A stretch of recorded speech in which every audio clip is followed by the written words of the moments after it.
বিড়ালের অভিশাপ খুব কঠিন।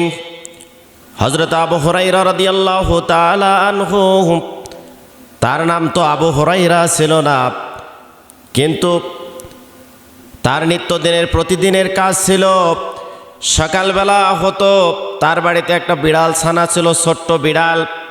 এই বিড়ালটা কোলে করে নিয়ে মাঠে চলে যেত ছাগল আর ডুম্বা চড়ানোর জন্য। সারাটা দিন তার সঙ্গে ওই বিড়াল ছানাটাই থাকতো। এরকম করে দীর্ঘদিন পর্যন্ত এলাকাবাসী মানুষেরা যখন দেখলো যে আবু হুরায়রা সব সময়ের জন্য সে বিড়াল ছাড়ে না, বিড়াল করে করে রাখে, ছাগল ডুম্বা চড়াতে যাওয়ার পরেও মাঠের ভিতরে সব সময়ের জন্য সে আদর করতে থাকে, খানা খাওয়াই, সব সময়ের জন্যে ভালোবাসে।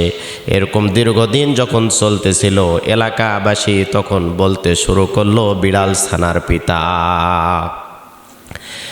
তার নাম ছিল আব্দুর রহমান। কিন্তু বিড়াল ছানার পিতা আবু হুরায়রা, মানে বিড়াল ছানার পিতা, সকাল হতো বিড়াল ছানা নিয়ে বের হতে পড়তো, আবার সন্ধ্যার সময় যখন বাড়িতে আসতো ওই সময়টা আবার বাড়ির পাশে ছোট্ট একটা গাছ ছিল, ওই গাছটাতে সুন্দর করে বাসা তৈরি করে দিয়েছিল। সারাটা রাত বিড়াল ওই জায়গায় থাকতো, সারা দিন ছাগল ডুম্বা চড়াতো, বিড়াল ছানাটা তার সাথেই থাকতো, কোলে করে রাখতো, খুব আদর করতো, যত্ন করতো, খাবার খাওয়াতো, এবং যখন সন্ধ্যাবেলা আবার আসতো ফিরে ওই গাছের উপরে একটা বাসা তৈরি করে সুন্দর তার জন্য রাখার ব্যবস্থা করতো। এর জন্য আমাদের বাসা বাড়িতে বিভিন্ন জায়গায় বিড়াল দেখা যায়। যতটুকু পারা যায় খাবার দেওয়া এবং তাকে যত্ন নেওয়া।